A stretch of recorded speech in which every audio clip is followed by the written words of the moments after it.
Good morning. It is Wednesday, January 22nd, and I was thinking this morning about the verses in Matthew 16, which are so well known. You'll see them, written on the outside of books, Christian books, and ones that you'll see on posters or on magnets. And it's Jesus's call to his disciples to follow him, and he says, "Whoever would come after me or follow me will deny himself, take up his cross, and follow me." And, you know, in our world, that's just such a foreign concept of taking up your cross, carrying around this symbol of death. It's actually this tool that's instrument of death. You know, we as Christians here in Western culture, we experience persecution of different kinds, but to actually carry around the device that is being used to murder you, to kill you, to put you to death is foreign to us. Now, I mean, and 2,000 years ago, it was something that was common. That when Jesus said these words, it would have meant something very different. And so, the question I bring up to myself is, what does it mean for me to deny myself, to take up my cross, and to follow Jesus? The first two commands in there, I have to really stop and think what that means, to deny myself. I think the first thoughts I have are, deny myself. That means denying of my rights, that I have no right to my life, that as a disciple of Jesus, I'm voluntarily giving up allegiance to myself.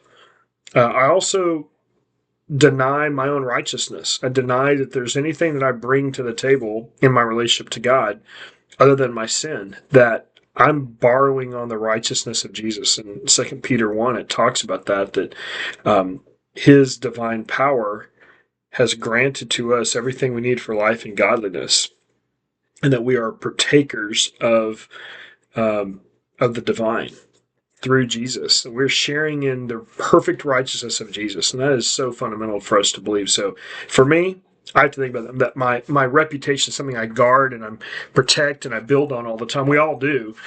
That my reputation needs to be connected, interwoven with the reputation of Jesus. I deny myself as being Toby Sledge primarily, and more I wanted to transfer to my reputation is built solely on the person of who Jesus is. And then to take up my cross. And to be honest, I don't have any clear answers on what that means to take up my cross. The furthest I can take it, what does that look like today, is whatever suffering that I'm called on to take on. I want that suffering to be because I'm doing what I'm supposed to be doing. I'm doing good. I mean, first Peter was talking to the believers there, and he was like, suffering is a part of being a Christian, but you should suffer for doing good, not for doing evil. And that's a very convicting thing, because I go, man, that's how we're called as believers, to suffer. If we're going to suffer, let's suffer for righteousness, for doing good things, and not because we were foolish and broke the law or broke a company, whatever that is. So that's what's on my mind. So what I do know is that these words are given to every disciple, whether it was thousands of years ago or today. We're all called to the same path, and that is to deny ourselves and to take up our cross and then allow him to lead. So I hope that you think about that. What does that look like in your life? Have a great day. I'm in your corner. Talk to you soon.